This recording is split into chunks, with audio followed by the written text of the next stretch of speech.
Monsieur le Président, mes chers collègues, donc nous avons bien vu ce rapport dans lequel je note qu'il y a un certain nombre de choses positives, mais je vous ferai une proposition stratégique.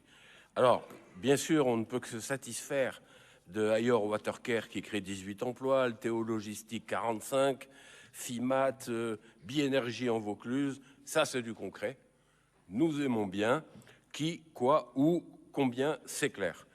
Et même si on n'est pas encore aux milliers d'emplois annoncés, cette fois nous avons des projets précis et documentés. Mais je voudrais vous, après avoir salué donc certains de ces éléments, permettez-moi de vous faire une proposition. Vous êtes préoccupé par la réindustrialisation de notre région.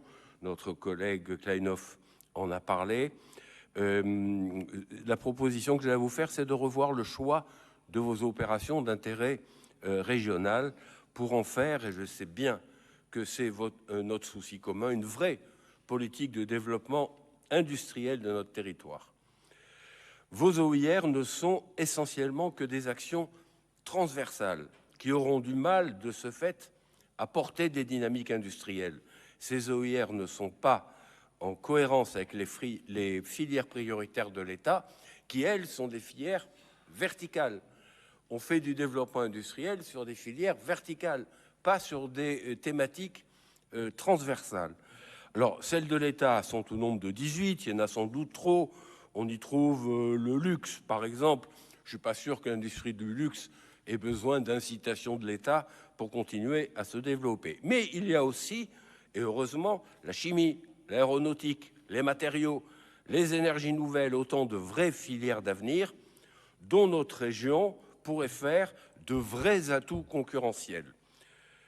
Voilà des industries du futur définies, ciblées et permettant de sérieuses campagnes de prospection et de préparation de sites d'accueil dédiés, car nous ne réindustrialiserons pas par l'opération du Saint-Esprit.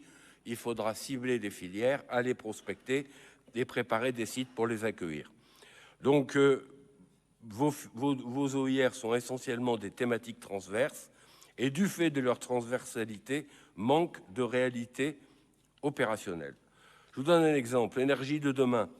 Ne pensez-vous pas que cela mériterait d'être précisé, car nous ne pourrons jamais être les premiers de la classe si nous visons toutes les énergies de demain. Ne vaudrait-il pas mieux cibler le nucléaire ou l'hydrogène afin de redevenir les meilleurs en Europe dans ces domaines et rattraper un peu les erreurs en matière énergétique commises ces dernières années?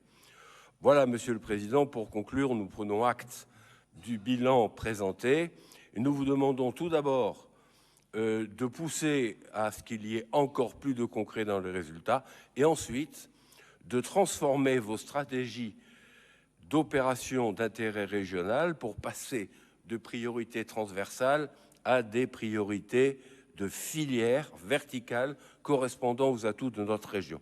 C'est ainsi que nous conforterons notre capacité industrielle et économique et nous pourrons développer l'emploi sur notre territoire au bénéfice de ses habitants. Merci, Monsieur le Président.